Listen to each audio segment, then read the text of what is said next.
Hello and welcome to the home of the Ghost Owl, and we're here for our last episode looking at the vampire counts, and we're now looking at the legendary heroes, and who knows, maybe some of these guys will get rules in the legendary fashion to allow them to be played on the tabletop in Warhammer The Old World. But here we are looking at the 8th edition army book, and first up is, hang on a minute, we saw Manfred in the last episode in the Legendary Lords.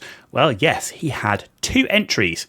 You could field him as Count Manfred at the height of his power, or you could field him as Manfred the Acolyte when he was under Vlad or wandering looking for knowledge. And if you took him as the Acolyte, he was a hero instead of a lord, and he even had a different miniature, as you can see on the right-hand side here, where he is on foot.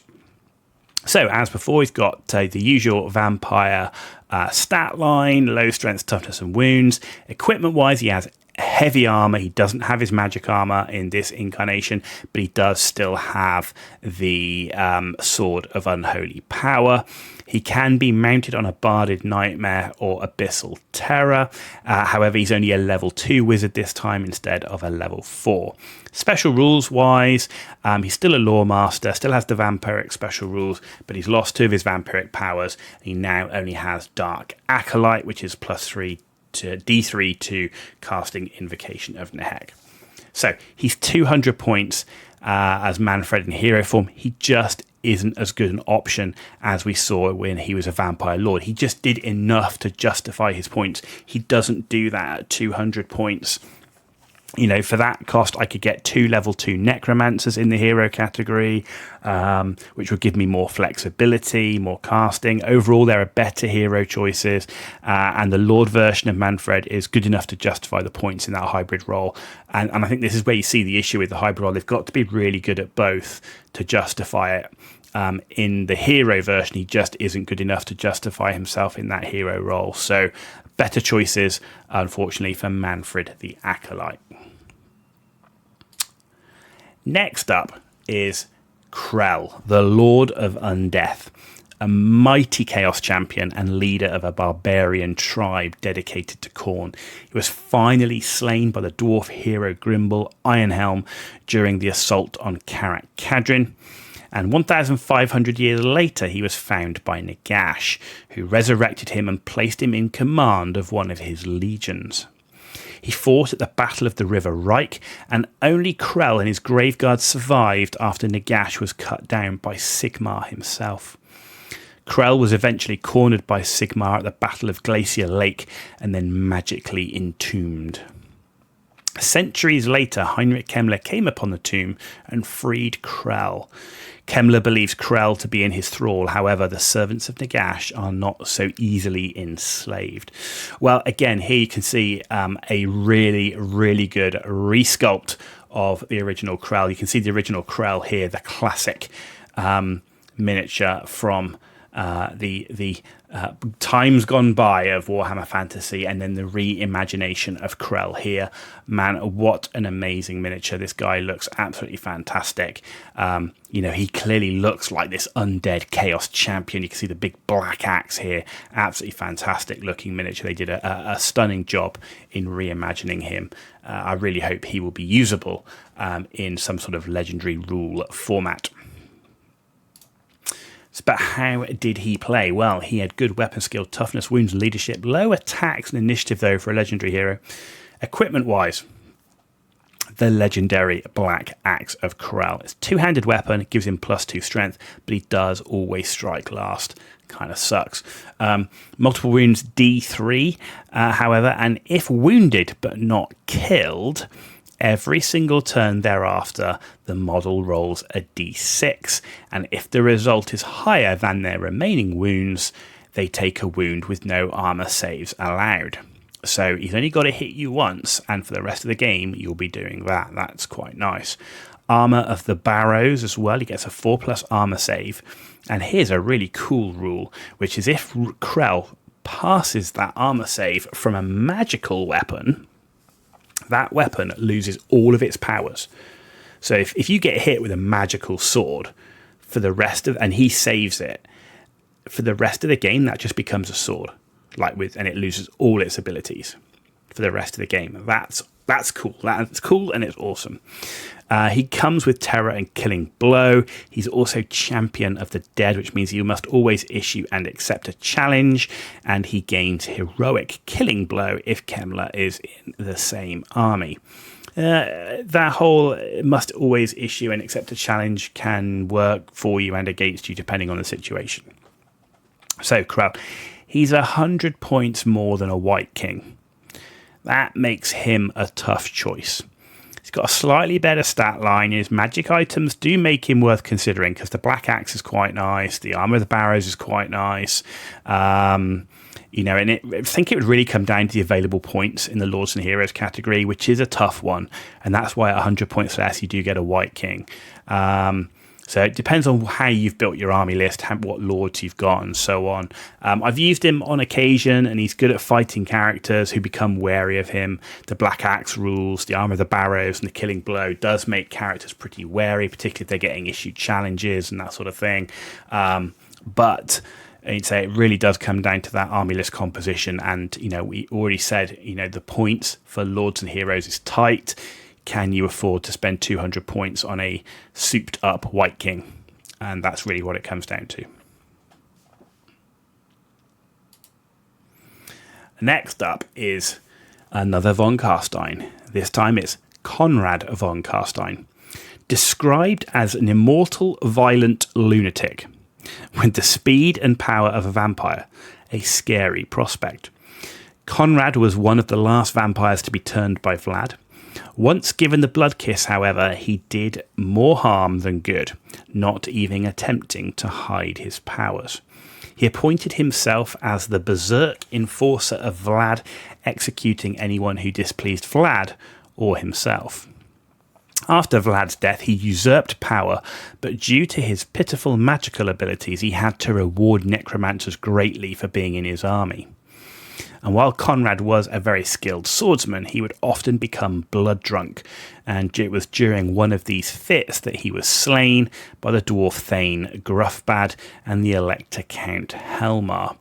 Cool miniature there, as you can see here. Conrad, this is really such a miniature that really evokes his own personality. You can see him there looking to drink the blood, but he's got his two swords, which shows he's pretty mean in combat. I love the bat cloak he has around it and the red armor. You know, he really does look like you know, a crazed vampire who's going to be absolutely ferocious in combat at the same time. So again, rule of cool, really nice looking miniature. But how does he play? Well, very high movement, weapon skill, strength, initiative and attacks, as you'd expect, but his leadership isn't great. Equipment-wise, heavy armor and a hand weapon, and he also gets the Sword of Waldenhof magical sword. That's multiple wounds too. That's not too bad and really helps the damage output, and that does become paired with the hand weapon, which is quite nice. So he gets the basic vampire rules, hatred, which is cool, and he gets this is just, you know, great the naming of the rules again back then. One bat short of a belfry is his special rule, which each turn you roll a d6. On a 1 to 3 he's stupid, on a 4 to 6 he gets frenzy, which he retains even if he's beaten in combat. So a very swingy 50-50 character, which if he gets frenzy is going to be an absolute monster. Not only that, he does come with the Red Fury, which is a vampiric power. So each unsaved wound generates another attack. Bearing in mind, he does do multiple wounds too. All right, so he could generate a lot of attacks. These additional attacks, however, don't generate more, which is fine. But he's a cool miniature. He's 55 points more than a regular vampire. All right, vampire hero. He gets +1 weapon skill. He gets a magic weapon and a vampiric power included in those points. So for 55 points more, he gets that. So he'd be a good choice. If you're going to take a vampire, I tell you, taking Conrad von Carstein would actually be a pretty solid choice. The main issue is that swingy nature of his stupidity and frenzy. And of course, the timing of that could be an issue. But he's definitely fun to use. He's definitely cool to look at. And sometimes I did use him in place of a normal vampire. not only for the rule of cool, but if he did kick off and he got frenzy at the right time and he went in combat with a unit of Graveguard, he could be an absolute beast and win combats, not quite single-handedly, but he would definitely contribute hugely to a combat result. So, definitely a legendary hero worthy of consideration. You can see here he's not overcosted. And that's key with these legendary heroes. So much in the 8th edition, they were overcosted. And the final one, the final legendary hero and the final roster entry that we're covering is Isabella von Carstein, daughter of Otto von Drac, the Mad Count of Drakenhof, and ended up marrying Vlad von Carstein himself. Vlad and Isabella become inseparable. However, she lay dying of a fatal illness. Vlad realised he couldn't live without her and reluctantly gave her the blood kiss. Isabella was Vlad's most trusted confidant and the only person whose advice he trusted.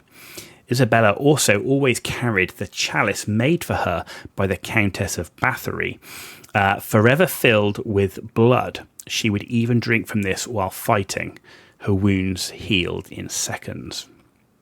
It is claimed that when Vlad died, she was fighting atop the gate towers of Altdorf and was so stricken at his loss, she threw herself onto the wooden stakes below before crumbling to dust.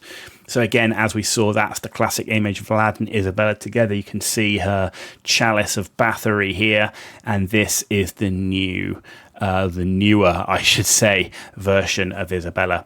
To be honest, it goes really nicely with the newer version of Vlad. I think this is a really cool looking model, really evokes Isabella overall. Again, she's got the blood chalice here.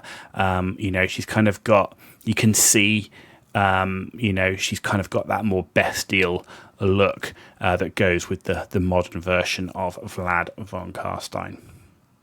How does she play though?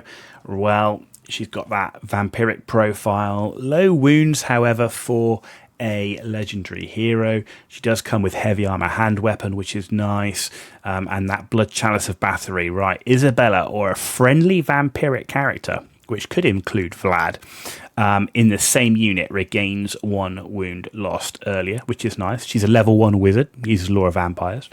Got the usual vampire rules, and she has the same Beloved in Death rule that Vlad has, which is they get always strikes first if they're in the same unit, and if one dies, the other gains Hatred and Frenzy. That's nice, and also has Beguile like Vlad, which is the -3 leadership test, and then if they fail it, they re-roll successful hits. So just like Vlad, the lore is fantastic and a cornerstone of the Warhammer world. The whole von Carstein Sylvania thing is an absolute huge part of Warhammer lore.